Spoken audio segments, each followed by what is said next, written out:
पश्चिम आशियात तणाव वाढल्यानंतर इराण आणि इस्रायल यांच्यातील संघर्ष उघडपणे समोर आला.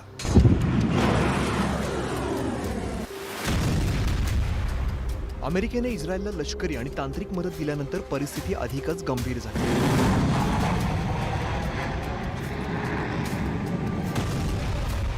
दोन्ही देशांच्या हल्ल्यात इराणचे सुप्रीम लीडर अली खामेनी यांचा मृत्यू झाला. तरीही इराणने माघार घेतलेली नाही.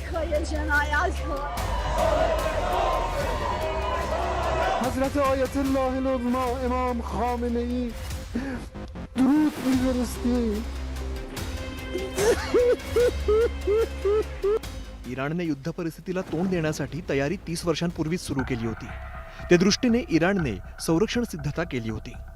इतकंच नव्हे तर इराणची लढाई पारंपरिक युद्धावरती आधारित नसून बहुस्तरीय रणनीतीवरती आधारित आहे. इराणने या युद्धामध्ये कोणत्या 3 प्रमुख पद्धती वापरल्यात ते आता आपण बघूया. मिसाईल आणि ड्रोन हल्ले, हिजबुल्ला सारख्या दहशतवादी गटांची मदत आणि समुद्री मार्गांवरती नियंत्रण मिळवून इराणने आघाडी घेतली.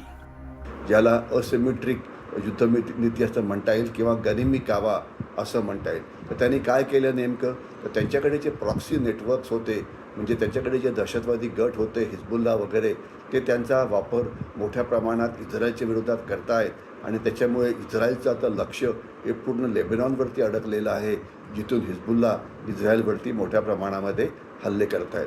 दुसरं, त्यांनी हॉर्मुझची जी समुद्रधुनी आहे त्याचा वापर एक मोठा शस्त्र म्हणून केलेला आहे. इराणने अमेरिकेला मोठा दणका देण्याची तयारी आधीच केली होती. त्यामुळेच पश्चिम आशियातील अमेरिकेच्या लष्करी तळांवरती जोरदार हल्ले चढवण्यात आले. इराक, सिरिया, जॉर्डन, सौदी अरेबिया, UAE आणि कतारमधील तळांना इराणनं लक्ष्य केलं. अमेरिकेला लष्करी मदत दिली तर युद्धाचा फटका बसेल असा संदेश इराणनं दिला. परिणामी हल्ल्यांमुळे अमेरिकेवरील दबाव वाढला. इस्रायलला मिळणाऱ्या मदतीत अडथळा निर्माण झाला. त्यामुळे जागतिक बाजारात अस्थिरता निर्माण झाली. याचा थेट फायदा इराणला झाला.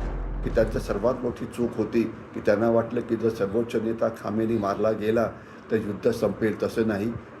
इराणनी दुसऱ्या फळीचं नेतृत्व, तिसऱ्या फळीचं नेतृत्व, चौथ्या फळीचं नेतृत्व तयार करून ठेवलेलं आहे आणि प्रत्येकजण आपापली लढाई लढत आहे. आणि आता एक इराण युद्ध लढायच्या ऐवजी ते 30 वेगवेगळ्या प्रांतातून इराणच्या युद्ध लढत आहेत अमेरिकेच्या आणि इस्रायलच्या विरोधात. इराणच्या शक्तीचा अंदाज अमेरिका आणि इस्रायलला आलाच नाही.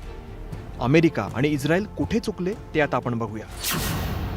इराणची लष्करी क्षमता वाढलेली आहे.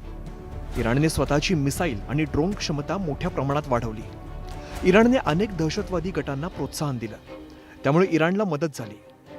अमेरिका आणि इस्रायलला जलद विजयाची अपेक्षा असताना युद्ध लांबलं. अमेरिका आणि इस्रायलची दीर्घकालीन युद्धाची तयारी नव्हती. या गंभीर चुका दोन्ही देशांना महागात पडल्या. डोनाल्ड ट्रम्प यांना लढाईचे डावपेच कशाशी खातात याची अजिबात कल्पना नाही. मनात आलं की युद्ध सुरू करा. त्यांनी युद्ध सुरू केलं. त्यांनी अत्यंत महागडी शस्त्र वापरून, जी स्वस्तातली शस्त्र आहेत इराणची, म्हणजे ड्रोन्स आहेत किंवा किंवा क्षेपणास्त्र आहेत, खास क्रूज क्षेपणास्त्र वगैरे, यांचं नुकसान केलं. म्हणजे एक 20-25 लाखाचं ड्रोन पाडण्याकरता 30-40 कोटीचं तुम्ही क्षेपणास्त्र वापरलं. इराणची भौगोलिक रचना पाहिली तर मोठा भूभाग आणि डोंगराळ प्रदेश आहे. तसंच स्वदेशी शस्त्र निर्मिती करून इराणने ताकद वाढवली आहे. तेलात आत्मनिर्भर असल्यामुळे इराणचं बळ अनेक पटींनी वाढतं. त्यामुळे अमेरिका आणि इस्रायलला इराणवरती पूर्ण लष्करी विजय मिळवणं शक्य झालं नाही. Bureau report, news 18 Marathi.